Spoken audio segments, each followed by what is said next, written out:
professor Marcelo e vou discutir com vocês hoje o livro Ensinando aos Pequenos de 0 a 3 anos, com as organizadoras Alessandra Arce e Lígia Márcia Martins.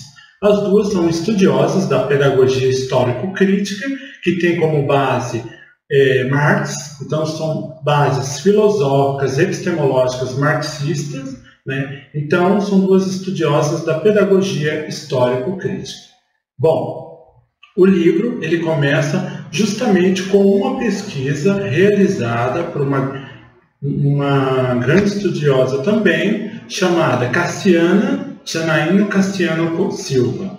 Ela vem discutindo o cotidiano das instituições da educação infantil. O que esse cotidiano das instituições de educação infantil nos revela? Uma grande pergunta. E vem com uma provocação. Nos revela o espontaneísmo ou nos revela o ensino? Tudo a ver com o título do livro, que se chama Ensinando aos Pequenos de 0 a 3 anos.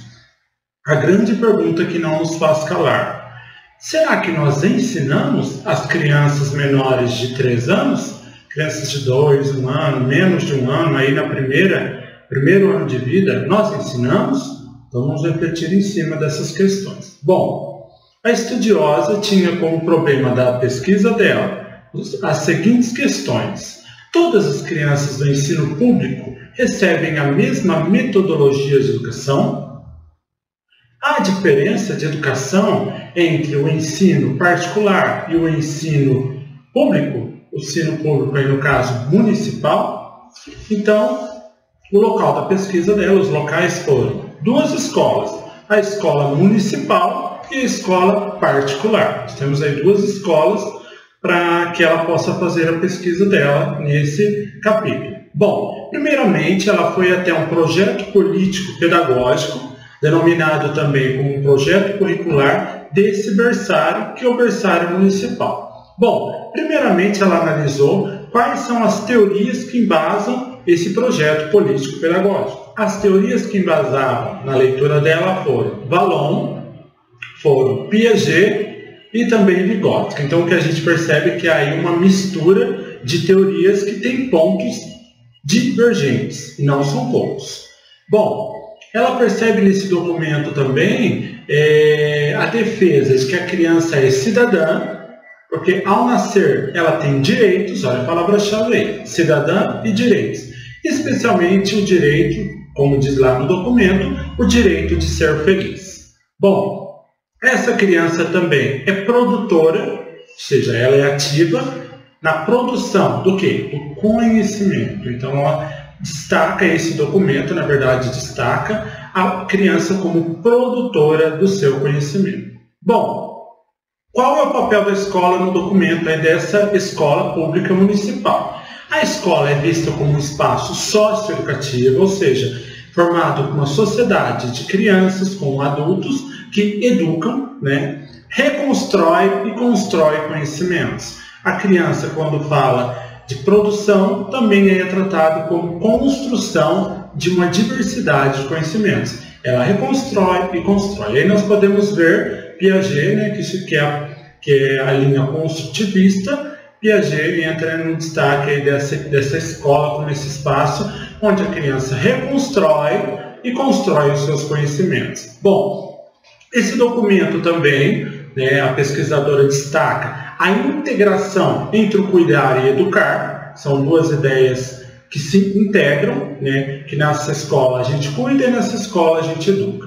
E o brincar visto como a atividade principal. Então temos aí um tripé, né, uma tríade: o cuidar, educar e brincar. Ambas vistas como necessidades globalizadoras das crianças, necessidades globalizadoras, quer dizer, gerais, totais da infância. Então, a partir dessa tríade, cuidar, brincar e educar, se atende às necessidades integrais, globais, como está no documento, está aqui no livro, das crianças.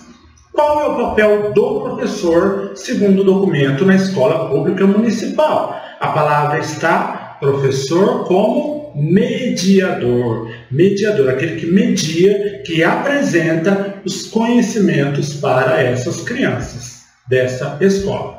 O papel do professor, ele é visto aí como um coadjuvante, ou seja, ele não é o principal, né? Ele desconsidera aí o papel do professor como um protagonista no processo de ensino-aprendizagem. E como eu já disse acima, né? No slide, acima do slide, o professor é o mediador de conhecimentos. É aquele que media a criança e o mundo, que apresenta a criança o mundo.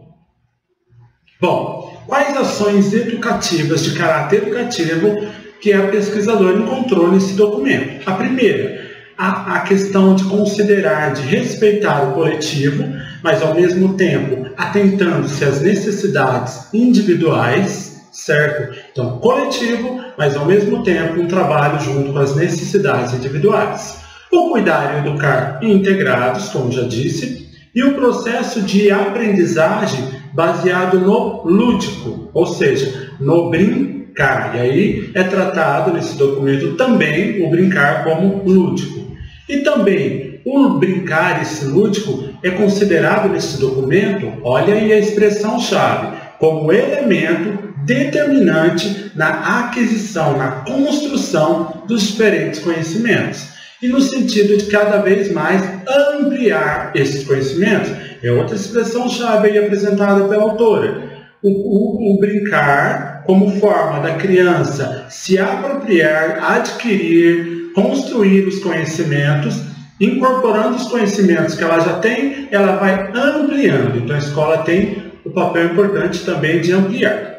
Os espaços são considerados aí a importância da formação de cantinhos, né? E o apontamento central da análise desse plano, desse projeto político-pedagógico, é que não existe a expressão ensinar, olha só, voltado muito mais para as atividades espontâneas, sem a preocupação com as atividades sistematizadas. Então, há muito uma preocupação para as atividades livres, né, em detrimento de não se entender a importância dessa atividade livre. Mas há esse destaque para as atividades livres, sem pensar na atividade sistematizada. Aí nós não encontramos a palavra ensinar na escola pública municipal. Agora vamos ver o plano de ensino de uma escola particular. Bom, qual é a concepção de criança encontrada nesse documento? É a criança como produtora de conhecimentos, olha aí, se assemelha, tanto o público como a privada.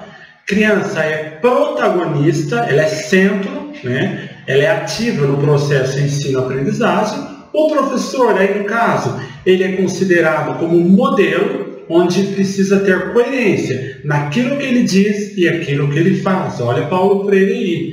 Precisamos ensinar pelo exemplo. Então, o professor é visto como o modelo. E esse plano de ensino, ele é dividido por conteúdos. 3 tipos de conteúdos. Os conteúdos conceituais, ou seja, as noções que a criança tem sobre o mundo, as noções ainda de forma bem elementar, sobre os fenômenos naturais, por exemplo, onde a criança pensa que a lua persegue ela, porque ela está atrás. Então, são noções aí distorcidas, né, por falta de estudos, por falta de conteúdo mesmo das crianças, e que precisa ser ampliado, precisa ser complexificado, né? Procedimentais, os conteúdos procedimentais seriam o quê? Conjunto de ações a se executar uma meta. Por exemplo, amarrar um cadarço de um sapato são ações, procedimentos em que a criança vai tentando atingir a meta dela, o objetivo dela, pensando numa ação simples.